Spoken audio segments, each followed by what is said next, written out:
हरे कृष्णा, राधे राधे। गुरुदेव भगवान की जय। आज हम आपके सम्मुख कान्हा दासी जी सखी के दिशा निर्देशन में प्रिय बहन उषा जी के चरित्र का वृतांत सुनाने का प्रयास करेंगे। उषा माता जी या बहन जी अम्बाला, जो कि पंजाब में है, क्षेत्र की कांग्रेस नगर अध्यक्षा चुनी गई। सुश्री उषा भटनागर, इनकी रुचि नहीं है राजनीति में, पर अत्यंत विदुषी हैं। 7 भाषाओं पर इनका अधिकार है और अंग्रेजी तो शायद ये अंग्रेजों से भी अच्छी बोल लेती हैं। तीव्र मेधा, सुंदरी, मृदु और स्पष्टवादी, सत्यभाषी, इन्हीं सब के कारण ही तो उषा भटनागर को कांग्रेस ने अपना अम्बाला क्षेत्र का अध्यक्ष चुना।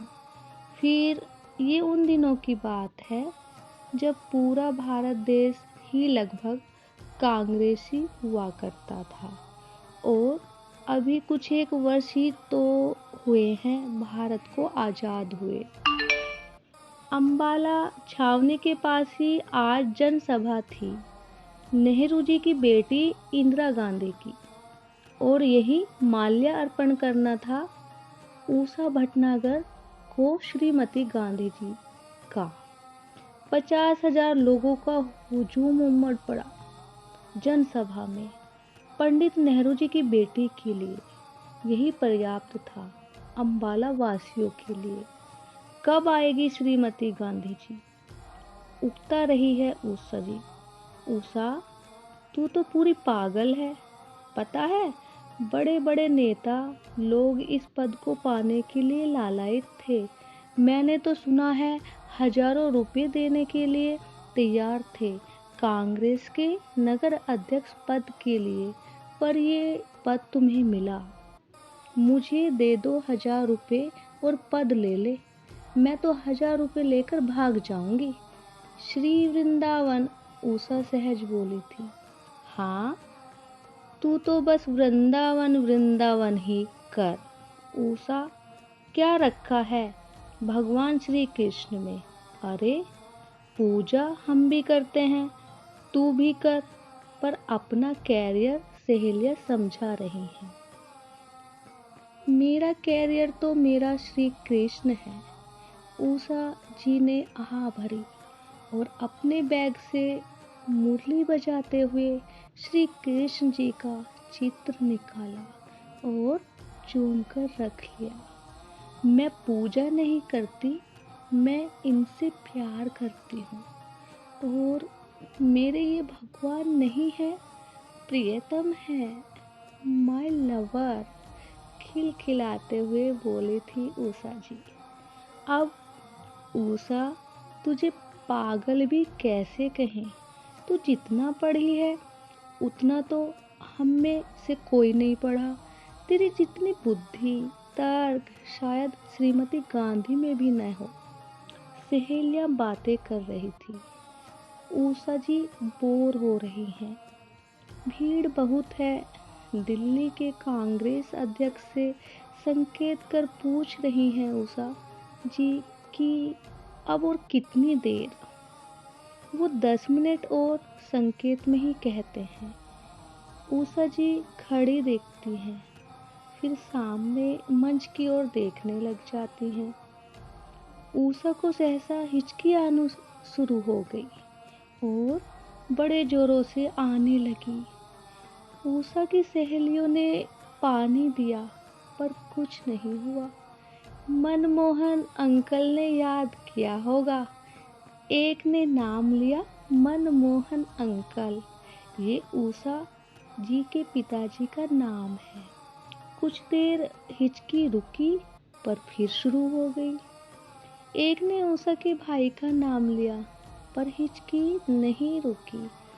उषा और उसकी सहेलियों के मन में वो कहावत स्फुरित हो रही थी कि हिचकी तब आती है जब अपना कोई याद करे। उषा, तेरे श्री कृष्ण, ये कहते हुए आंखें मटकाई एक सहेली ने, और आश्चर्य, हिचकी बंद हो गई। तभी नेत्र सजल हो गए उषा जी के। ओह, मेरे अपने श्री कृष्ण हैं, मुझे वो याद कर रहे हैं। पर क्यों याद कर रहे हैं? इस समय तो वो गोचारण में होंगे, धूल से सने हुए।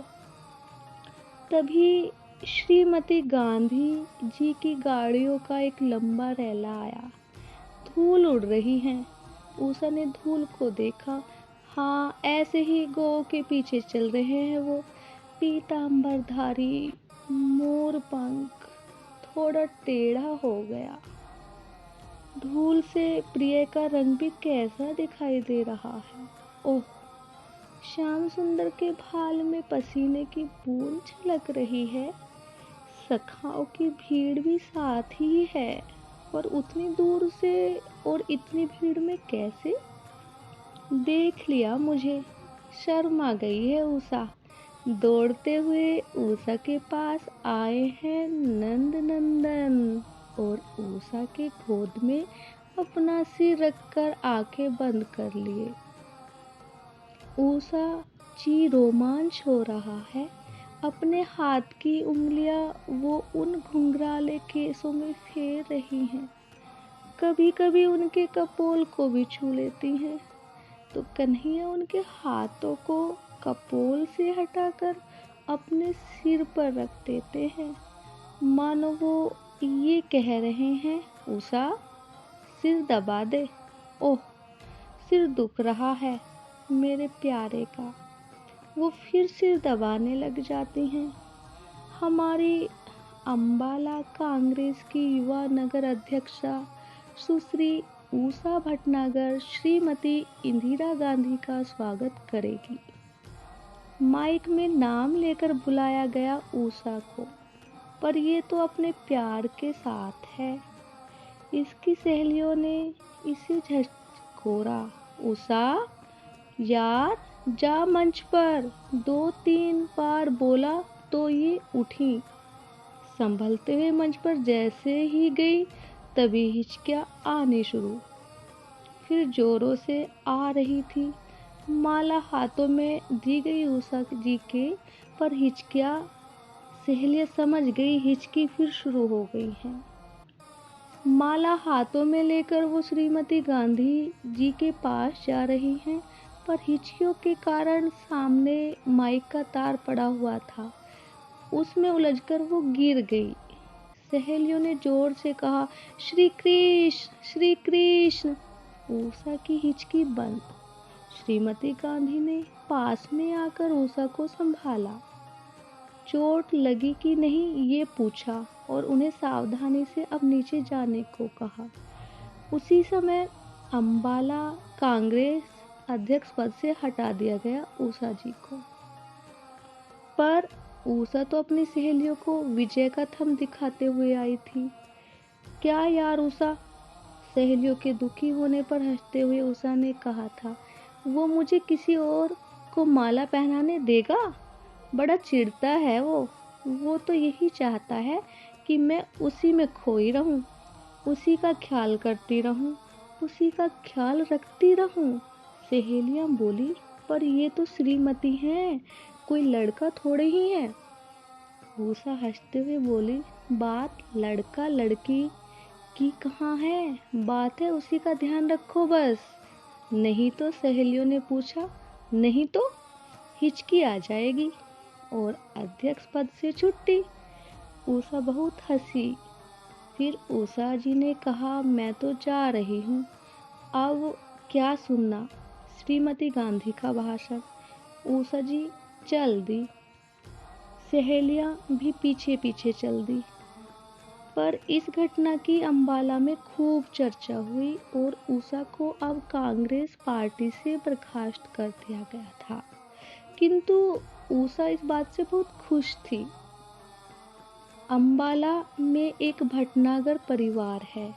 वैसे तो ये लोग मूल मुजफ्फरनगर कैराना के पास के हैं, पर विष्णु स्वरूप भटनागर जी की सरकारी नौकरी के चलते अम्बाला आकर रह गए थे।